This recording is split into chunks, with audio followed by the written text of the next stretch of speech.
Big Questions with the Dead Milkmen.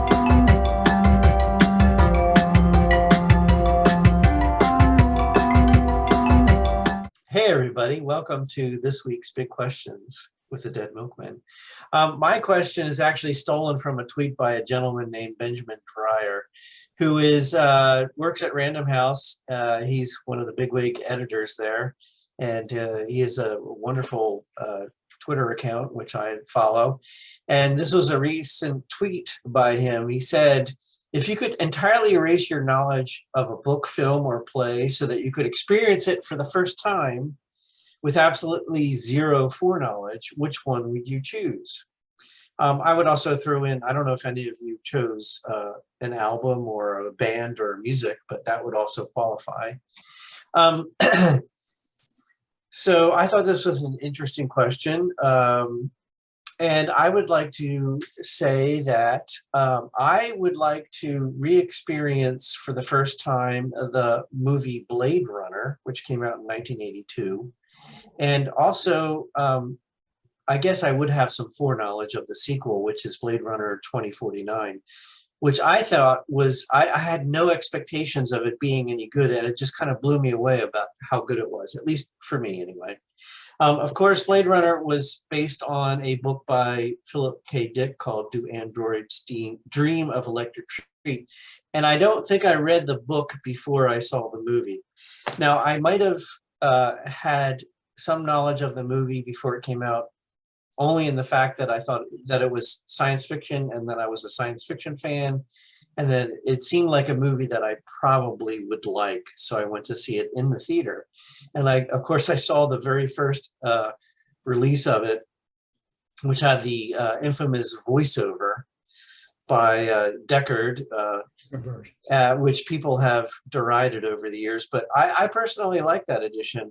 I have the DVD set that has all 15,000 versions of the movie from the very first to the director's cut and the extended director's cut. But I actually still like the very first edition where Harrison Ford does the voiceover of the movie. It's kind of like a grimy police procedural kind of thing, but with science fiction thrown in. Yeah, like a film noir almost. Too. Yeah, film noir. So I don't want to give the movie away. I'm assuming most everybody who's watching this has seen it, but generally it's based on Harrison Ford's character Deckard being a retired police officer being called back into service to take care of some what they call replicants, which are android robots that look and from all intents and purposes look humanoid and look human, and they have a limited lifespan and they're not allowed to basically roam around on what's left of Earth. He's got to kill them. The plot evolves where one of them in particular is a young woman who Deckard becomes involved with. And, something happens at the end of the movie, which I won't divulge. The whole thing is just a very interesting thought experiment about a couple of things. And I got this from a website, which we'll provide a link for. And I've kind of tried to summarize here a little bit. Are we definitively able to distinguish between humans and artificial engineered replicants or humans, and also about, can we trust our memories? Are they implanted, or are they how do we trust our memories, which is an interesting question. And then there's also the question, is Deckard, the Harrison Ford character, is he actually a replicant? That was left kind of unanswered in the first movie, although you could get some interesting points about that in the first movie. And then, there was a kind of an overarching moral question about, should we enslave these replicants who kind of look like humans to do our dirty work off-world? what would an artificial worker need to be in order for us to feel comfortable with that. So I thought it was a very thought-provoking. I thought the style of the movie was very interesting because it was science fiction, but it kind of expanded on some ideas about what would things look like. And it was set in 2019, which is very interesting. Climate has changed. It's raining in California, like pretty much nonstop. I think all Ridley Scott movies, it's always raining for some reason. And Alien, I guess. yeah, There's a reason for that, by the way. Art directors like rain because of slick surfaces. yeah, and reflections and lights and everything. Yeah, and also it was interesting. It took place in Los Angeles. The influence of Asian culture, China's overpopulation or growing population kind of taking over the world. It raised some very interesting questions.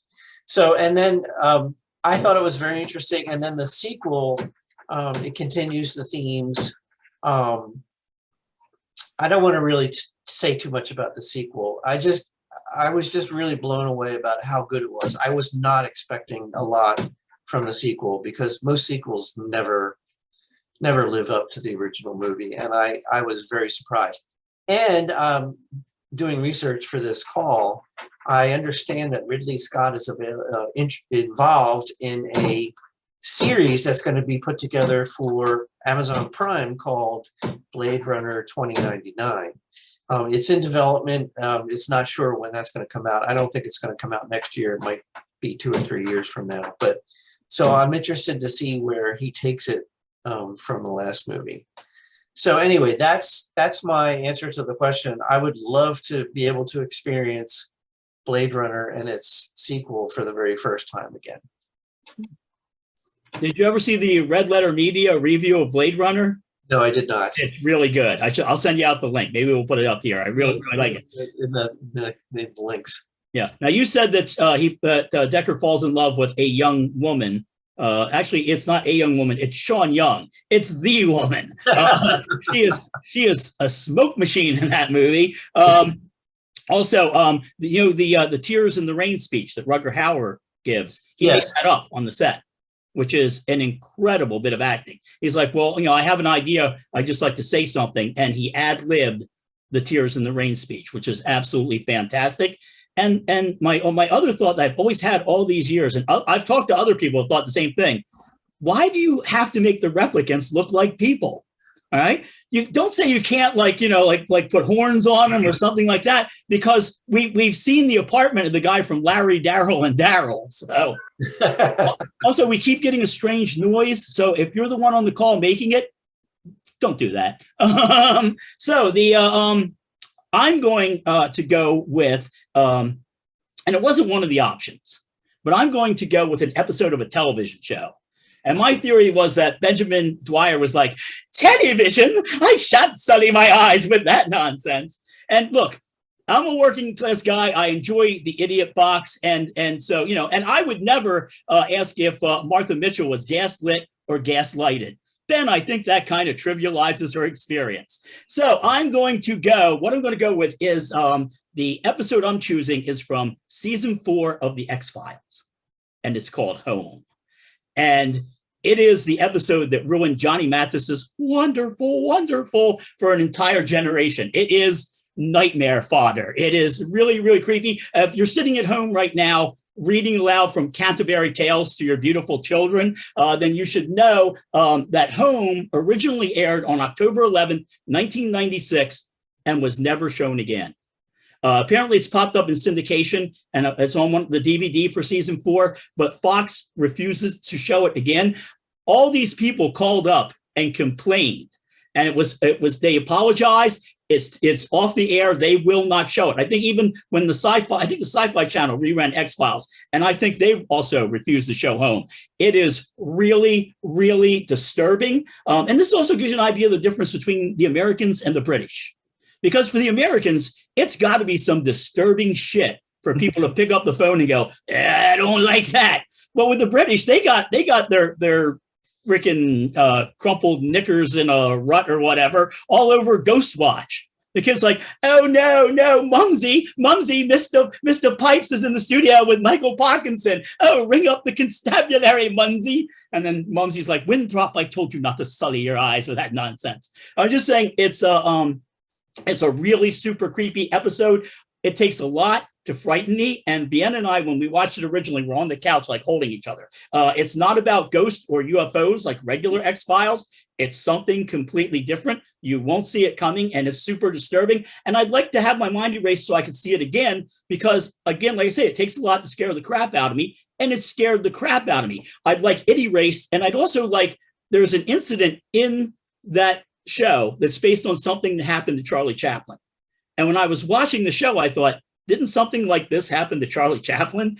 And I would like that wiped out too. You don't have to put it back. I don't have to learn that thing again, but I'm just saying, if you've seen the episode of the X-Files and you don't want anything ruined for you, that I'm talking about, home, Google Charlie Chaplin, X-Files home, because other people picked up on it, and you will never sleep again. So that is my choice. Interesting. This question reminds me of the movie Eternal Sunshine of the Spotless Mind, in which the plot is that you can erase memories. That's not the movie I'm thinking of erasing. I saw it once.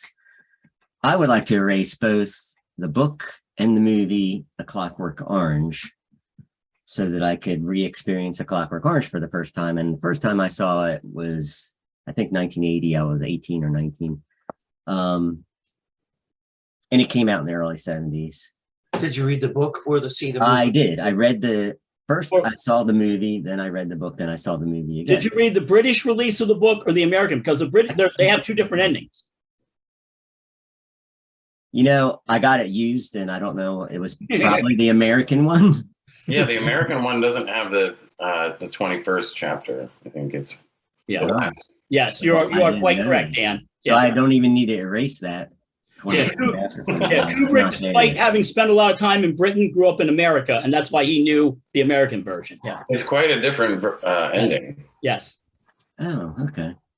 Well, yeah, I'd like to re-experience it. It was one of the most violent movies I'd seen at the time. So I'd like to erase my memory of it and watch it now and see what I think of it at the age of 59.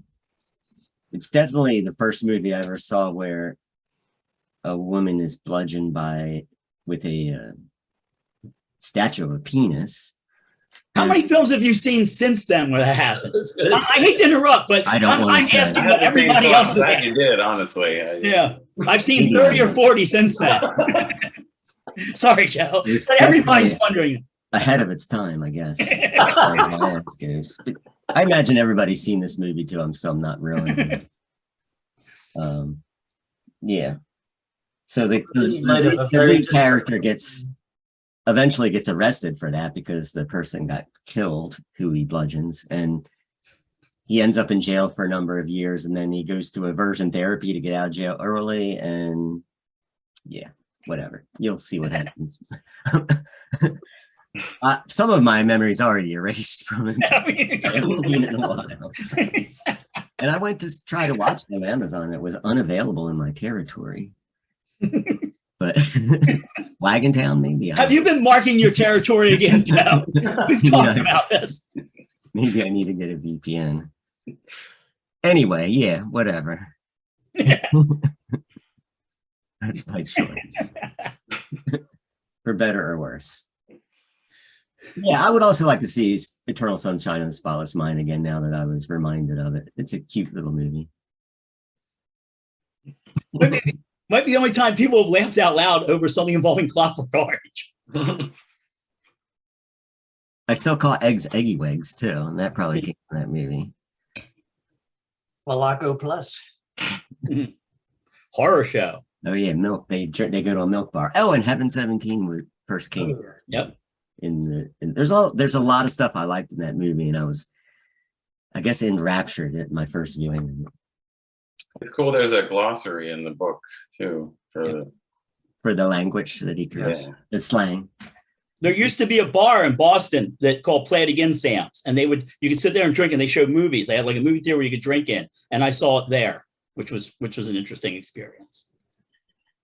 I originally, when I was reading the question, I thought it was going to be, what book or film would you just erase from your memory? I thought it was about the band Erasure when I saw the title of the episode. I thought, oh, good, we're going to talk about Erasure. I'll dance to I'd like to erase that band from my, no. I like it. And I have quite a few of that, like Antichrist or Midsummer. I like Midsummer. So I chose Soylent Green because that came out before, well, not way before I was born, but growing up, I always heard, and I'm hopefully not spoiling it for anybody, Soylent Green is people. I was like, what the hell does that mean? And then, watching the movie, knowing that, it's kind of like, oh, but it's actually a really cool story. And it's funny, I hadn't seen it in years, but I saw it when I was like probably in my mid to late 20s, and I just looked, it actually takes place in 2022. Yeah.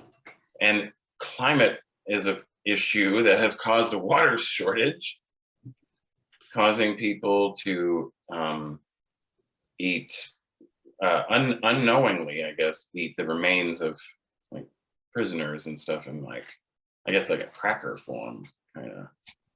And something I also forgot about, what is it? Furniture? They called the women furniture. Yeah, they were like concubines or something. But yeah, that it is an interesting question because you hear these things about movies or books, and then you read them and you're like, oh, I already know it, and it's still a really good book or movie. But what it would be like to experience it without knowing it, I think about that stuff all the time. Yeah, it's cool. I also think about The Godfather because I saw The Godfather when I was probably in my early mid 20s, and I had just heard, oh, it's the greatest movie, and it is pretty good. But whenever especially at that time in my life, when I would hear about something that everybody liked, I already hated it going into it. I'm like, I don't want to see this shit. I don't want my brother coming out of that men's room with just a Soylent Green in his hand. Chuck Heston and Edward G. Robinson. One of them acts, one of them doesn't. And Edward's doing the acting. My parents took us to see that, believe it or not, in a drive-in. That's I was quite alive when I saw Soylent Green. So, wow. Yeah. That was Chuck Heston. Sorry? They have the assisted suicide too. That little room chamber you go into and you're like, oh, and then just. Chuck Heston made all these weird end of the world movies. He made that Omega Man, which counts as a comedy. Omega Man is hilarious. He made Beneath the Planet of the Apes. There's a whole bunch of these weird Chuck Heston. Everything is doomed. The Ten Commandments. Yeah. Which was odd because he was going to the Synanon. I think he was going to the Synanon parties around that time. May explain it, may not. I don't know. So yeah, that was my answer. Thank you all for your answers. Now we are going to move to recommendations. And I would like to recommend a short documentary that you can watch on YouTube. It's only about 40 minutes long. I think it's self-described as an experimental documentary. And it's called We Lived Alone, the Connie Converse documentary. Has anybody seen this? It is about a woman named Connie Converse, who was a woman who who came of age in the 50s. She was kind of ahead of her time. She wrote songs and played folk music, and she eventually found her way to New York City. And she was kind of ahead of her time, before Dylan and all that stuff happened in New York City. And she never got any traction, although her songs, when you listen to them now, are extremely interesting and compelling. The interesting thing about her is that she tried her hand at becoming a songwriter, singer, performer, and didn't really get anywhere. She kind of gave up and she moved to the Midwest. She moved to Ann Arbor, Michigan, to be exact. And she, worked some other jobs, and she kind of gave up her musical career. And then when she was 50 years old, she wrote a series of letters to her friends and associates and family, saying that she needed to go away. And she got into her Volkswagen Beetle, and she went away, and she was never heard from again. And so the documentary is called We Lived Alone, the Connie Converse documentary. You can actually, on YouTube, you can hear a full album of her music, which I found fascinating and very interesting and kind of very moving. That's called How Sad, How Lovely. Actually, if you do a search on YouTube for Connie Converse, you'll find a lot of sort of sensationalist videos out there. But these two things I think are worth checking out. It's one of the great unsolved kind of mysteries out there. We don't know whether she took on a new name and decided to live out her life in a different way, without any fame or fortune, and just worked a menial job, or whether she drove off and, did she take her own life and decide that life wasn't worth living. So check it out. I think it's worth your time. It's only 40 minutes. That's and what's cool is if she did change her name and appearance, like she gets to see herself with some kind of celebrity now. Well, in a way, but she would be in her 90s now. So, I mean, it'd be very fortunate if she was still alive, but chances are she's probably passed on. But she maybe ran off with D.B. Cooper. Yeah, you never know. Actually, Dan, David Politis says that she went missing in a national park. Missing 411. What a load of crap that stuff is. Anyway, that's my recommendation. You check out the documentary and the recording of her songs, which I think are very lovely. Oh, thank you. I'm going to check that out. That does sound very interesting. Coincidentally, Dean, this week's apology goes out to Bob Dylan. Last week, folks, I implied that Bob Dylan killed a family of 6 in Lima, Ohio. It was actually in Cincinnati. So I stand. I'm not afraid to apologize. Also, before I go to my big recommendation for this week, I want to thank Henry Zabrowski from Last Podcast on the Left. Last Saturday, I was in Crash Bang Boom talking to Rob, and Stephanie was telling somebody that they couldn't come in with a drink, and the guy had to leave. And as I was looking up, it was Henry Zabrowski. And I ran out. I'm a huge Last Podcast on the Left fan. I listen to it. Actually, every Saturday I go to stop by Crash Bang Boom, and then I go work on stuff, and I listen to Last Podcast. So I'm like, oh my God, you're Henry Zabrowski. I was telling him how much I love his show and everything. And he put me on the guest list, not knowing I was in a band or anything. Just what's your name? Put me on the guest list. So I got one of these. I got a VIP thing. And look, on the back, there's a pentagram and it says, "Hail yourself." Probably can't see that. But yeah, but I was walking around like Mr. Bean when he gets bumped up to first class, like, So thank you, Henry Zabrowski. If you get a chance, folks, here's a recommendation. See Last Podcast on the Left live. Next time, it was sold out, otherwise I would have gone. Next time, I'm going to get my tickets way in advance, and I'm going to go. Very, very funny. My sides actually hurt from laughing. I thought I was going to crack a rib. Okay, so here we go. Moving on to my recommendation. Here we go. A recent article in the New York Times of London says that radio and television is the best way to learn about music. That sucks ass. So that's why I'm starting my new segment, which I'll do every week, which is music that you won't see on the radio or hear on TV. And this week's recommendation is Randolph and Mortimer. Some of you might get excited thinking that that's a folk duo from Brooklyn. It is not. It is an electronic act. It's an electronic act, but sometimes it's also bass guitar and drums. The Randolph and Mortimer is from Sheffield, and it's one person. I know, I'm so confused myself. Why can't things be the way they used to be? The thing is that they're named after two guys from the movie Trading Places, which came out in 1983. I've never seen it, although it takes place in Philadelphia, and apparently Jamie Lee Curtis's apartment is right next to mine, but I still have my old one. I still haven't seen it. The reason I want to recommend them is I've been a fan, sort of casual fan. I was listening to an interview, and Sam, who is Randolph and Mortimer, said that he was influenced by Fugazi and the KLF. And I'm thinking, how often does that happen? How often you meet somebody who goes, I'm really into Fugazi and the KLF. So that is those two things added together. On my next radio show, I'm going to play Fugazi, the KLF, and Randolph and Mortimer, and see if everybody can make that connection. I've been a big fan of them since, or him, or whatever it is, since they had Bestial Mouths had covered Being Boiled, and then Sam had done a reworking of it.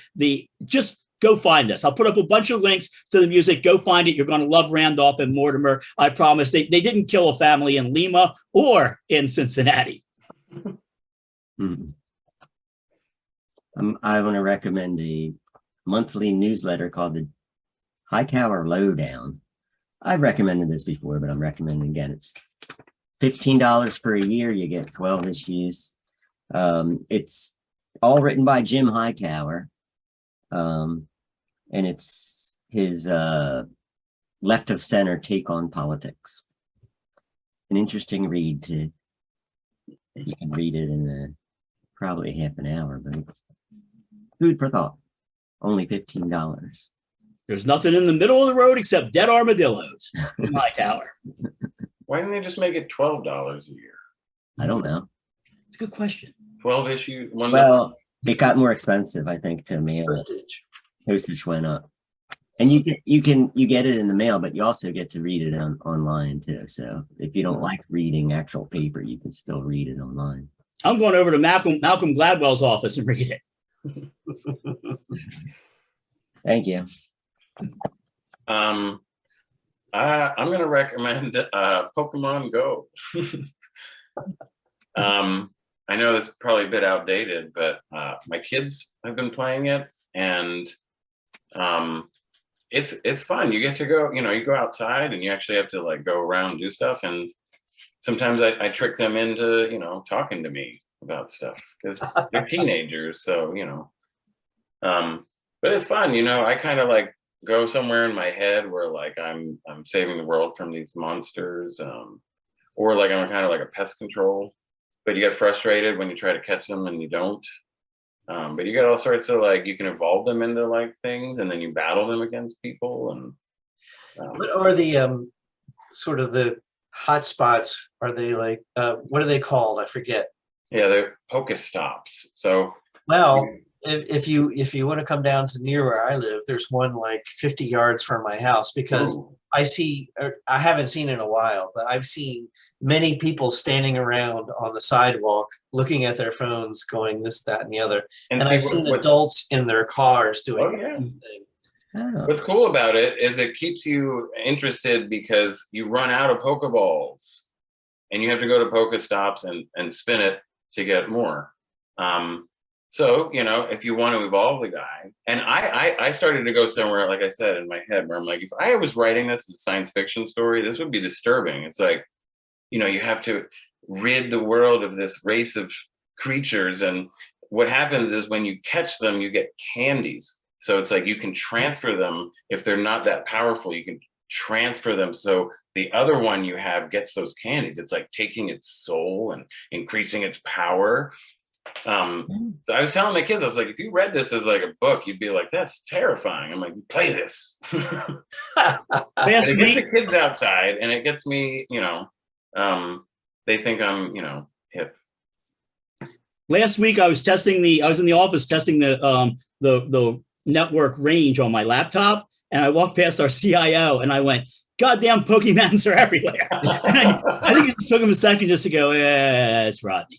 And see, what's great is like I make fun of it too. I'm like, where are all the Pokemon? Like, so I'm like constantly like making fun of it, but yeah, it's fun. It's I don't really play video games, so, and I have a very short attention span, especially with those kinds of things. But yeah.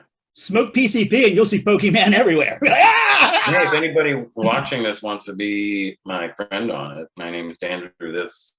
I don't know if I can leave a link for connecting to it.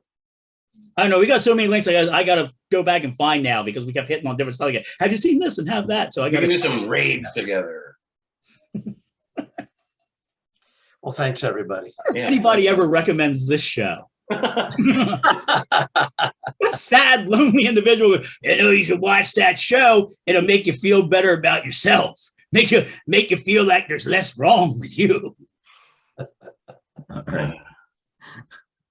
Tune in next week, Gherkins. We're sending people to rock and roll hell. Oh, no.